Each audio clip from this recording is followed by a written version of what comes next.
हर हर महादेव। हार्दिक स्वागत करती हूँ आप लोग का अपने चैनल पे। महादेव जी की कृपा से आप लोग सकुशल अच्छे होंगे। आज मैं सुनाऊंगी रामचरितमानस पाठ, जो कि मेरा 12वां विश्राम चल रहा है और मैं अर्थ में ही सुनाऊंगी। और जिस दोहा से मैं खत्म की थी उसी दोहा से मैं आगे सुनाऊंगी। प्लीज़ आप लोग मेरे चैनल को सब्सक्राइब, वीडियो को लाइक कर दें और शेयर भी कर दीजिएगा और अपने इष्ट देव का कमेंट में जयकारा भी लगा दीजिएगा। चलिए शुरू करती हूँ।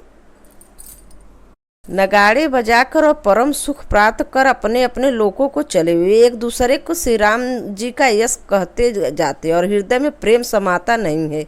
सब प्रकार से उसका प्रेम पूर्वक भली भांति आदर सत्कार कर लेने पर राजा दशरथ जी के हृदय में पूर्ण उत्साह भर गया और वे जहाँ रनिवास था वहाँ पधारे और बहुओं समेत उन्होंने कुमारों को देखा। राजा ने आनंद से पुत्रों को गोद में ले लिया और उस समय राजा को जितना सुख हुआ उसे कौन कह सकता है। फिर पुत्र वधुओं को प्रेम सहित गोदी में बैठाकर बार बार हृदय में हर्षित होकर उन्होंने उनको दुलारा और लाचाव किया। यह समाज समारोह देखकर रानीवास प्रसन्न हो गया, उसके हृदय में आनंद के निवास कर लिया। तब राजा ने जिस तरह विवाह हुआ था सब कहा। उसे सुन सुनकर सब किसी को हर्ष होता है।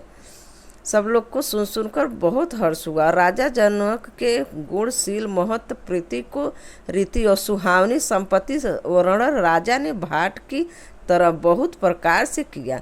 जनक जी के करनी सुनकर सब रानियां बहुत प्रसन्न हुई। पुत्रों सहित स्नान करके राजा ने ब्राह्मण, गुरु और कुटुंबुओं को बुलाकर अनेक प्रकार के भोजन किए। यह सब करते करते 5 घड़ी रात बीत गई। सुंदर स्त्रियां मंगल गान कर रही हैं। सब रात्रि सुख मूल और मनोहारिणी हो गई। सबने आचमन करके पान खाए और फूलों की माला, सुगंधित द्रव्य आदि से विभूषित होकर सब शोभा से छा गए। श्री रामचंद्र जी को देखकर और आज्ञा पाकर सब सिर नवाकर अपने अपने घर को चले। वहाँ से प्रेमानंद, विनोद, महत्व, समय, समाज और मनोहरता को देखा और सैकड़ों सरस्वती, शेष, वेद, ब्रह्मा, महादेव जी और गणेश जी भी नहीं कह सकते। फिर भला मैं उसे किस प्रकार बखान कहूँ? कहीं केचुआ भी धरती को सिर पर ले सकता है? राजा ने सबका सब प्रकार से सम्मान किया। कोमल वचन कहकर रानियों सबको बुलाया और कहा, बहुत अभी बच्ची हैं, पराई घर की आई हैं। इनको इस तरह रखना जैसे नेत्रों के पलके रखती हैं।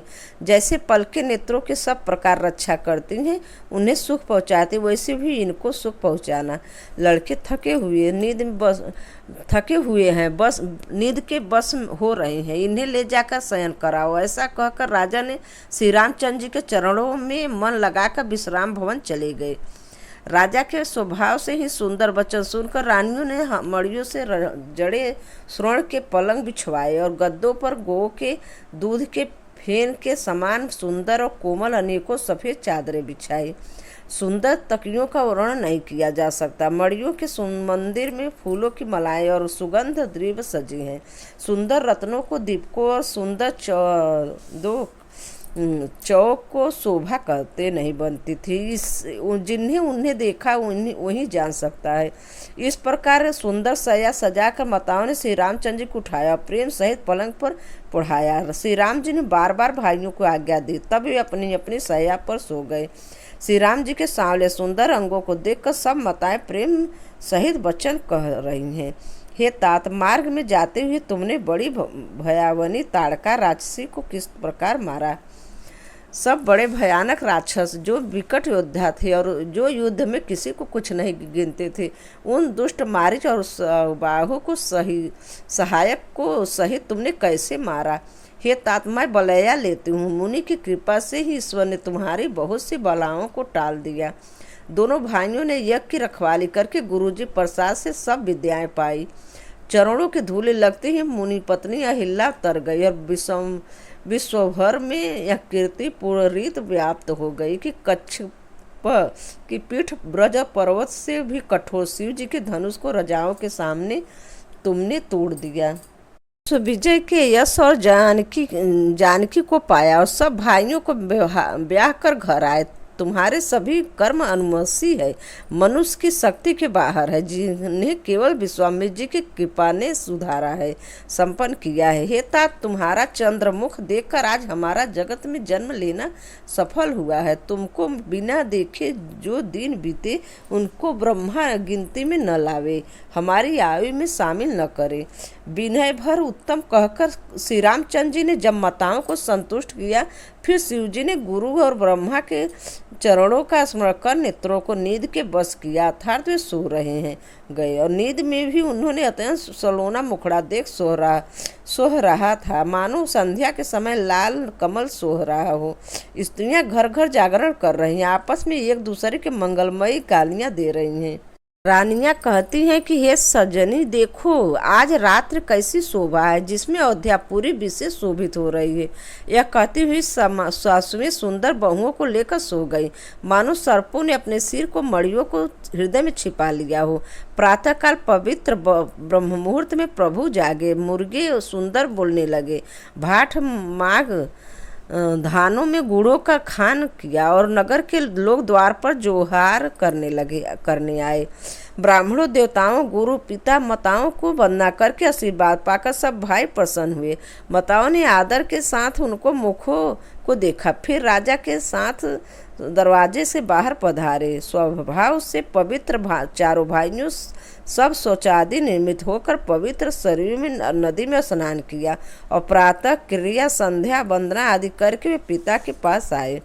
राजा को ने देखते ही उन्हें हृदय से लगा लिया, तदंतर वे आज्ञा पाकर हर्षित होकर बैठ गए। श्री रामचंद्र जी के दर्शन कर वे नेत्रों को लाभ की बस नहीं यही सीमा है, ऐसा अनुमानन सारी सभा शीतल हो गई, अर्थात सबके तीनों प्रकार के ताप सदा के लिए मिट गए। फिर मुनि वशिष्ठ जी और विश्वामित्र जी आए। राजा ने उनको सुंदर आसनों पर बैठा और पुत्रों समेत उनको पूजा करके उनके चरणों लगे। दोनों गुरु श्री रामचंद्र जी को देखकर प्रेम में मग्न हो रहे थे। वशिष्ठ जी धर्म के इतिहास कह रहे हैं और राजा रानीवास सहित सुन रहे हैं। जो मुनिया मन को भी अमग्य है, ऐसी विश्वामित्र जी के करने को वशिष्ठ जी ने आनंदित होकर बहुत प्रकार से वर्णन किया। वामदेव जी बोले, ये सब सत्य है। विश्वामित्र जी की सुंदर कीर्ति तीनों लोकों में छाई हुई है। यह सुनकर सब किसी को आनंद हुआ। श्री राम लक्ष्मण हृदय अधिक उत्साह आनंद हुए। नित्य ही मंगल, आनंद और उत्सव होते हैं। इस तरह आनंद दिन बीतते जाते हैं। अयोध्या आनंद से भरकर उमड़ पड़ी। आनंद की अधिकता अधिक अधिक बढ़ती ही जा रही है।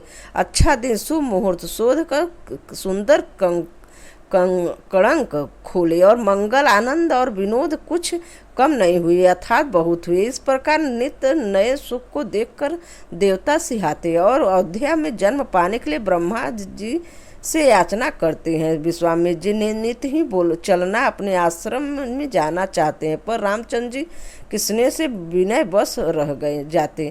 दिनों दिन राजा का 100 गुना भाव देखकर मुनिराज विश्वामित्र जी ने उनको सराहना करते हैं।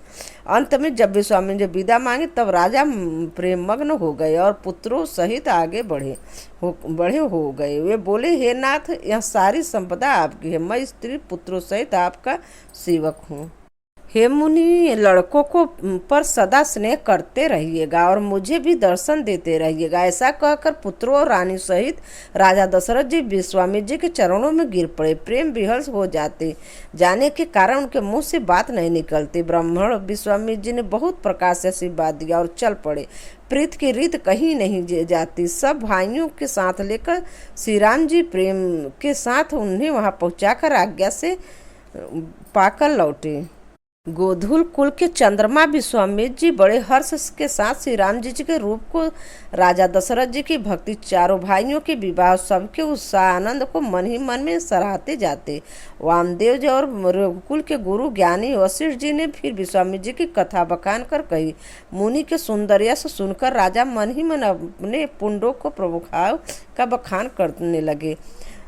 आज्ञा हुई। जब सब लोग अपने अपने घरों को लौटे तब राजा दशरथ जी भी पुत्रों सहित महल में गए। जहाँ तहाँ सब श्री रामचंद्र जी के विवाह की कथाएं गा रहे हैं। श्री रामचंद्र जी के पवित्र सुयश तीनों लोक में छा गया। जब श्री रामचंद्र जी विवाह करके आए तब से सब प्रकार का आनंद अयोध्या में आकर बसने लगे। प्रभु के विवाह जैसी आनंद उत्साह हुआ उसे सरस्वती और सर्पो राजा शेष जी भी नहीं कर सकते।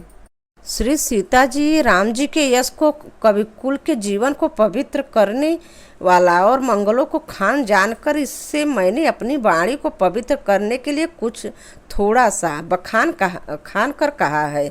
अपनी वाणी को पवित्र करने के लिए तुलसी ने राम यश कहा और श्री रघुनाथ जी का चरित्र अपार समुद्र है। किस कवि ने उसका पार पाया होगा। जो लोग एगो पवित्र और विवाह के मंगलमय उत्सव का वर्णन आदर के साथ सुनकर गावेंगे वे लोग जनक जी वो लोग जानकी जी का और श्री राम जी की कृपा से सदा सुख पाएंगे। अपनी वाणी को पवित्र करने के लिए तुलसी ने राम का यश कहा और श्री नहीं कहा है, नहीं तो श्री रघुनाथ जी का चरित्र अपार समुद्र है। किस कवि ने उसका पार पाया है। जो लोग एगो पवित्र और विवाह के मंगलमय उत्सव का वर्णन आदर के साथ सुनकर गावेंगे वे लोग श्री जानकी जी और श्री राम जी का कृपा से सदा सुख पाएंगे। श्री सीता जी और श्री रघुनाथ जी के विवाह का प्रसंग को जो लोग प्रेम पूर्वक गाएं सुनेंगे उनके लिए सदा उत्साह आनंद ही उत्साह है, क्योंकि श्री रामचंद्र जी का यश मंगल का धाम है। इस प्रकार मासपरायण 12वां विश्राम समाप्त। इति श्री रामचंद्र चरित्रमानस सकल कलिकलेषु विध्वंस प्रथम सोपान समाप्त। कलयुग के संपूर्ण पापों को विध्वंस करने वाले श्री रामचंद्र मानस का यह पहला सोपान समाप्त। अब आगे का कथा अगले वीडियो में 12वां मासपरायण विश्राम यहीं पे समाप्त करती हूँ। सीताराम सीताराम, जय हनुमान, हर हर महादेव। धन्यवाद।